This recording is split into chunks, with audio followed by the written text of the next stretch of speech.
Hello बच्चों, चलिए प्रश्न को समझते हैं। यदि हाइड्रोजन परमाणु के स्पेक्ट्रम में लाइमन श्रेणी की प्रथम रेखा की तरंग दैर्ध्य 1215 एंगस्ट्रॉन है, तो बामर श्रेणी की प्रथम रेखा की तरंग दैर्ध्य कितनी होगी। हमें बताना है कि प्रथम रेखा की तरंग दैर्ध्य कितनी होगी। हमें लाइमन श्रेणी की प्रथम रेखा की तरंग दैर्ध्य दे रखी है और हमें बामर श्रेणी की प्रथम रेखा की तरंग दैर्ध्य ज्ञात करनी।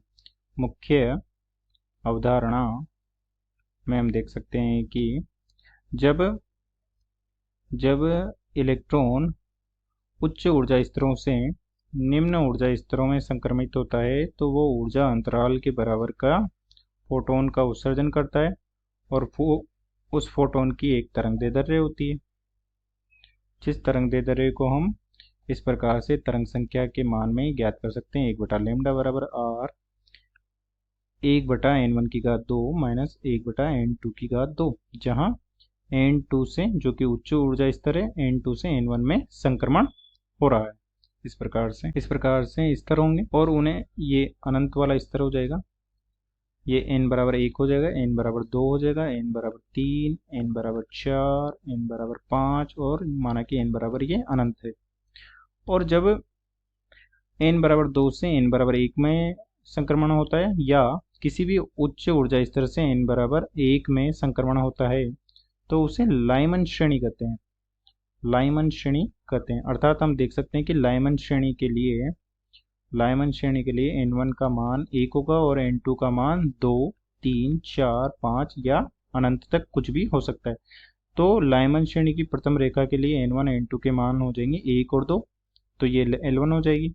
और यदि 2 होते तो दूसरी रेखा होती तो 1, 3 हो जाते और इस प्रकार से अलग अलग मान हो जाते।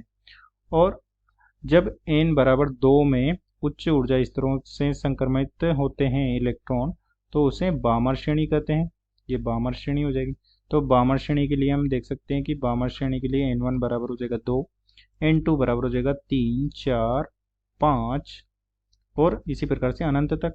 तो प्रथम रेखा हो जाएगी जब n1 बराबर 2 और n2 बराबर 3 हो, तो ये हो जाएगा B1।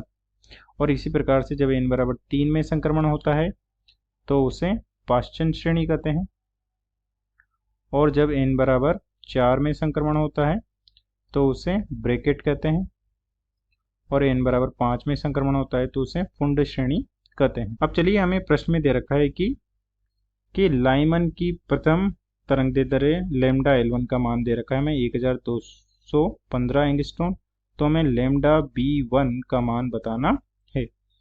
तो हम देख सकते हैं कि हम इसमें मान रख के R का मान ज्ञात कर सकते हैं और R का मान ज्ञात करके हम बीटा के लिए ज्ञात कर सकते हैं। तो ये हो जाएगा 1/λ L1 बराबर हो जाएगा R 1/1 की घात 2 माइनस हो जाएगा 1/2 की घात 2 और ये हो जाएगा 3R/4 और ये हो जाएगा 1/λ L1। और यहाँ से हम लिख सकते हैं कि R बराबर हो जाएगा ये 4/3 लैम्डा L1 और लैम्डा L1 का मान हमें दे रखा है 1215 एंगस्ट्रॉन। और अब हम बामर श्रेणी के लिए लैम्डा का मान ज्ञात कर सकते हैं, जो कि 1/λ B1 बराबर हो जाएगा R 1/2 की घात 2 माइनस हो जाएगा 3 की घात 2 और ये मान हो जाएगा 5R/36 और ये हो जाएगा 1/λ B1। और लैम्डा B1 का मान हो जाएगा 36/5R और R से मान हम यहाँ पर रख सकते हैं, तो ये हो जाएगा 36/5 गुणा 4 बटे हो जाएगा 3 लैम्डा L1। 3 गुणा लैम्डा 4 से 36 कट जाएगा 9 बार और ये हो जाएगा 27/5 और लैम्डा L1 का मान हो जाएगा 1215 एंगस्ट्रॉन।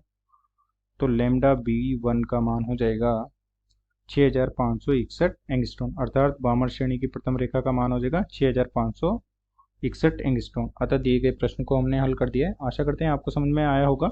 धन्यवाद।